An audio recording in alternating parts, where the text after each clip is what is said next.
Hi, I'm Richard Saluzar, chef here at the Grand Hyatt San Francisco. And what we're going to talk about today, or what we're going to prepare today, is mashed potatoes.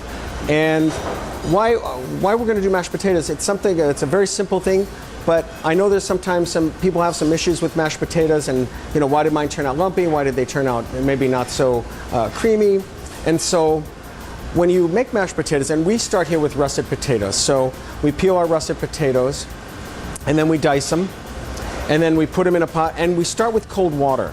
And you always, when you're making mashed potatoes, you should always start with cold water, put a little salt in the water, and then we put it on the stove and we bring it up to a boil, okay? And the important thing is, again, to have the potatoes start from cold, and then when you're cooking the potatoes, you want to cook them till they're nice and fork tender. So your fork goes in, you take it out, and they're nice and tender. Another thing with mashed potatoes too is, depending on the type of potato you do and when you cook them, is really not to over-whip them. Especially if you were making a red potato mash.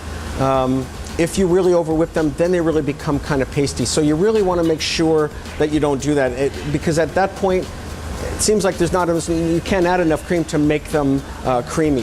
So we've got our mashed potatoes. I've taken some caramelized onions. So we've taken some onions, we've slow cooked them so they got nice color, kind of caramelized the sugars in the onions, chopped them up, and now we're going to add them to our mashed potatoes. And then it's just going to be a quick, simple mix. But the sweetness from the onions, the caramelization, it just makes it a terrific mashed potato. Another one you could do, and I have some more mash here, is a roasted garlic mash. And the nice thing about that is it's very simple to do the roasted garlic. You can take your cloves.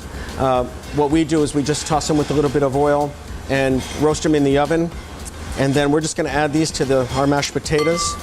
And I'm doing this because the cloves are small, I'm doing whole cloves, but you could mash them if you like.